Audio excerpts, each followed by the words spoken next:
So my whole approach now is about absolutely stating the types of person that I want to work with, and more importantly, who my programs are not for. And I actively put it out there that this is not for you if you want a quick fix. This is not for you if you have not got 20 minutes a day to put into training. And I literally bullet point things like that on the website and say, this is not for you, this is not for you. And almost it's that qualifying list then to go, I can't possibly get annoyed at you if you've determined that you're not right for me in that sense. And if anything, I then just attract better clients for me personally that align with my values, because I'm putting it out there. And the same as all of you listening now, you'll either really resonate with this or you'll think, what a load of bollocks. You're going to fall into one. Everyone's entitled to their opinion. You are. You're going to fall into different camps. So being able to talk to your clients in the same way is so massively important, because if you've not got a human that's going to listen to you, you can't help that dog. And I think that's the one thing I personally feel from when I first started, and some of the stuff I still see now, because, you know, I'm just like everybody else. I'm still an active CPD chaser. Anytime I see a new badge or certificate come up, I'm like, let me do it. I need it. And I don't need it, but I want it. But I still don't see many people talking about the human half of this. And a lot of people, I personally feel, go into a dog profession of some kind to work with the animal because they don't like people. You're a little bit screwed. It's a big shocker, isn't it? It's a massive shocker. A huge surprise for some people. Yeah. We've just had that on our recent cohort of wannabe dog trainers, haven't we? Yeah. They've realised how little you work with the dog. Yeah, I think they realised it a little bit and then they've gone, okay. Yeah. So it really is not much to do with the dogs, is it? Yeah. I mean, it is, the knowledge is there, but the actual cuddling dogs bit is not. And I'm sure, again, with lots of these other professions in the industry, it's exactly the same as that. Yeah. I mean, with the exception of like physio and canine massage and grooming, but, you know, there are other elements of it where it's very hands-off, isn't it? Yeah. Yeah, really hands-off. So you've got to be able to have that skill you've almost got to be like that human psychologist as well, haven't you? You have to be able to pick up, just as much as you're all taught about dog body language, you need to be aware of the human half of it.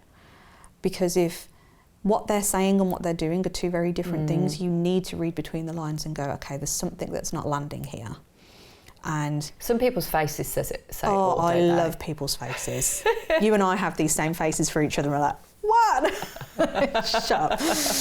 But I'm working with a client at the moment and I absolutely love them. But it's taken time to build that rapport to the point now where I can be like, what's that face about? Like, that face does not seem happy with what I've just said. And they'll go, no, it's fine, we'll do it. And I'm like, no, let's explore it, because clearly there's something that hasn't landed. You're either not comfortable with what I've suggested, or you don't understand it, or whatever it is, but let's go there.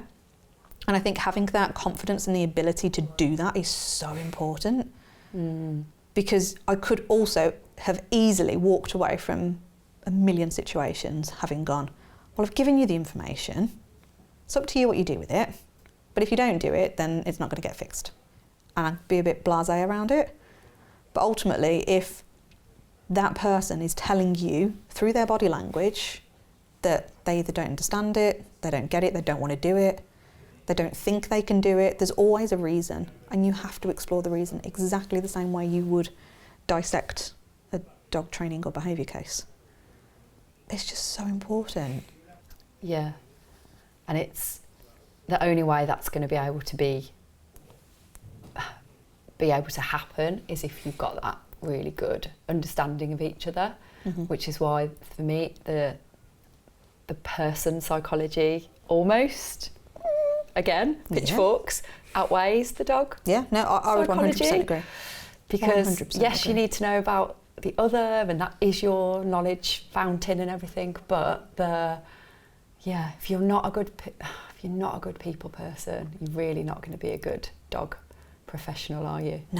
No, not at all. And you can easily, with just one little comment, completely get the wrong. Like, I've had clients where I've not been careful enough with what I said. I always think I am, and then as soon as it's left my mouth, I'm like, oh God, that didn't go down the way I hoped it would. And it's spiky, like you can see them change, the tension, you know, let's imagine we're looking at a dog that's about to react.